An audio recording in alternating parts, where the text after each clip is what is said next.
These people will sacrifice and eat you if they sensed you had an atom of mental illness or acted really weird and strange, different from their usual communal behavior. While this might sound gruesome, wait until you learn about their ancient traditions and cultures, how the act of cannibalism began, and a real-life story of how a notable chief of the Korowai was sacrificed and eventually devoured by the community. Watch this video to the end to broaden your knowledge about cultures beyond continental lines. Papua Island, part of the vast island of New Guinea split between Indonesia and Papua New Guinea, is one of the world's most remote and rugged places, with dense rainforests and tribes that have lived unchanged by time. The island is home to the Korowai, one of the last tribes rumored to practice cannibalism. Isolated from the modern world for centuries, the Korowai people have only recently begun interacting with outsiders, revealing glimpses into their complex culture and beliefs, including a unique worldview that once led to acts of cannibalism. The Korowai, or the people of the trees, live in the southeastern part of Papua in Indonesia. Known for their towering tree houses, they construct homes up to 100 feet above the forest floor, designed as protection from insects, predators, and rival tribes. Each house belongs to a family or clan and serves as both a practical structure and a symbol of their unity and strength. With deep spiritual beliefs, the Korowai hold on to traditions passed down for generations. For centuries, the Korowai people remained isolated from outside influences. It wasn't until the 1970s that they first encountered Dutch missionaries and anthropologists who ventured into the deep forests. Despite limited interaction, the Korowai have maintained their unique culture, practices, and spiritual beliefs that link them to the land and each other in a profound way. The Korowai's cannibalistic practices are tied to their spiritual belief in kakua, or evil spirits.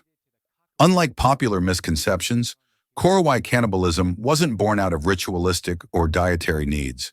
Instead, it stems from a deep-rooted belief that certain illnesses and misfortunes are caused by these spirits inhabiting human bodies.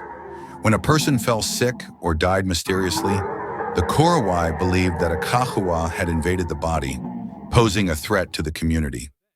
To the Korowai, consuming the body was a way to purge the spirit, protecting their village and ensuring that the kakua wouldn't harm anyone else. They believed that the kakua possessed a person, transforming them into something monstrous.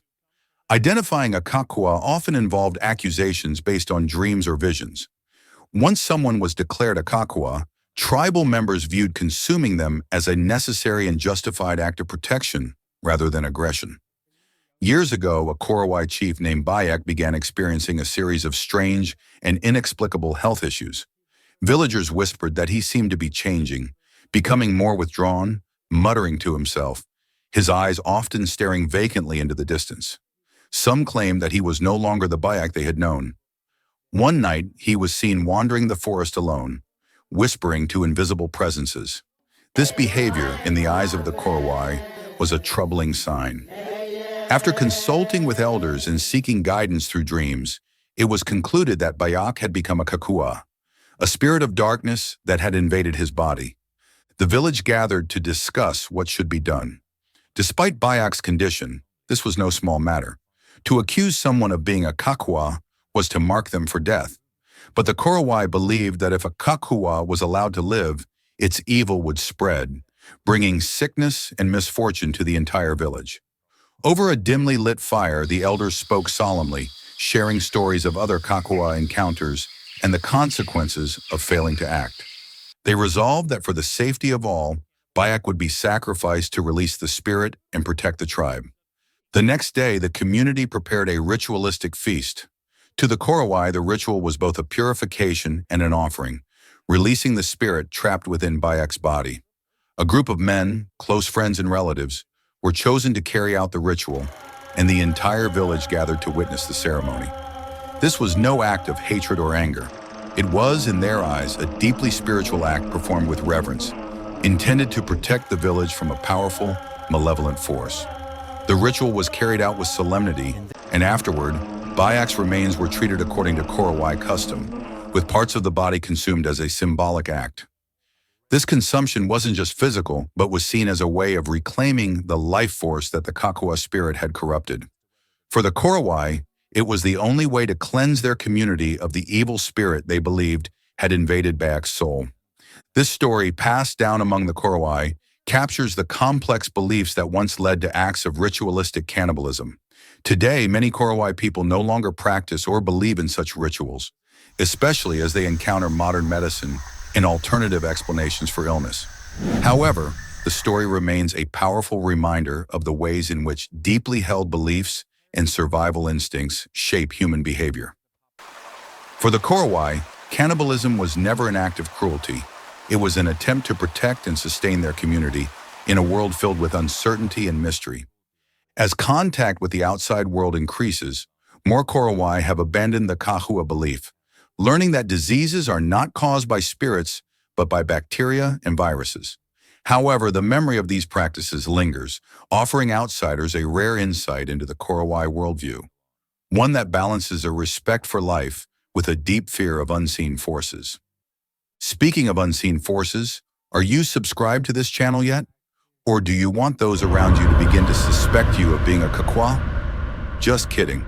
But for real, please subscribe to this channel and help us reach our 100,000 subscribers milestone. Thank you, dear beautiful Kakwa, as you do that. Today, most Korowai deny actively practicing cannibalism, especially as they encounter the modern world and gain awareness of how outsiders view the practice. However, some elders recall that the tradition of hunting and consuming kahua continued until as recently as the 1980s.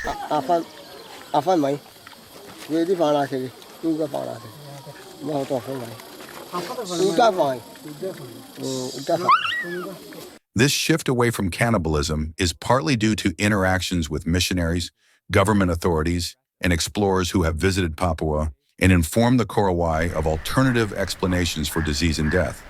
Still, the Korowai way of life remains highly secretive, with dense forests and difficult terrain sheltering many communities from outside influences. It's possible that some villages still cling to the Kahua belief, though they likely do so in isolation, away from outside observation. Life among the Korowai people is built around a strict routine of hunting, fishing, and farming. Men hunt with bows and arrows, while women gather sago, the starchy paste extracted from palm trees that forms a staple of the Korowai diet. They also hunt wild boars, cassowaries, large flightless birds, and other forest animals, showcasing extensive knowledge of the land and resources around them. Despite their isolation, the Korowai maintain a rich social structure. Clans are led by elders who make decisions for the community, settle disputes, and oversee rituals. One of the most unique aspects of Korowai life is their tree houses, which are more than just homes. They are sacred spaces, protected by the spirits of ancestors, and built to reflect the unity of each family. Constructing these houses high above the ground is a communal effort, reinforcing the tribe's strong sense of cooperation and family ties. While some of the Korowai have embraced contact with outsiders, others remain cautious. Outsiders who visit the area are often shocked by the tribe's isolation, unique practices, and their remarkable adaptation to the forest. For the Korowai, these encounters bring a mixture of fascination and suspicion. Tourism has begun reaching some of their villages, with travelers eager to witness the towering tree houses and experience a glimpse into Korowai culture. Yet increased contact with outsiders has introduced new challenges. Foreign diseases, lifestyle shifts, and economic dependencies on tourism threaten to erode traditional Korowai ways.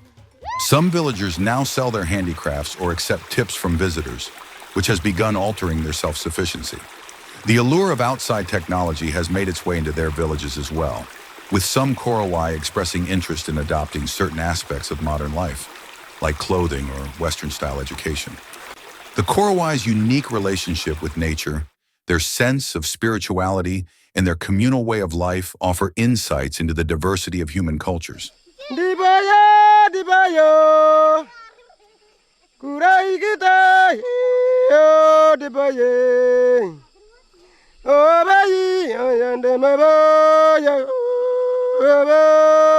As we learn more about the Korowai and their practices, we're reminded of the importance of cultural preservation and understanding. To the Korowai, their worldview is one of balance, seeking harmony with both the spiritual realm and the natural world. Their now mostly abandoned practice of cannibalism is an example of how cultural beliefs can influence behavior in profound and sometimes surprising ways. The Korowai's understanding of illness and spirituality led them to seek control over the unknown forces in their lives, a need shared universally by humanity, albeit often expressed differently. For the Korowai, their encounter with modern society has brought both opportunity and loss. As they adapt to new ways, much of their unique culture risks disappearing. Elders speak less frequently of kakwa and cannibalism, choosing instead to share tales of the past as memories, not active beliefs. The Korowai, like many indigenous tribes, face the challenge of balancing preservation of their heritage with the pressures and allure of modernity. While the Korowai are no longer defined by the practices that once made headlines, stories like Bayaks reveal the depth of human belief and the lengths people will go to protect the things they cherish. In the end, the Korowai's story is a reminder of humanity's enduring quest for meaning and security in an unpredictable world, a pursuit that links us all, no matter how different our customs may be. As more tribes across Papua open up to the world, stories like that of the Korowai help broaden our understanding of humanity's complexity and resilience.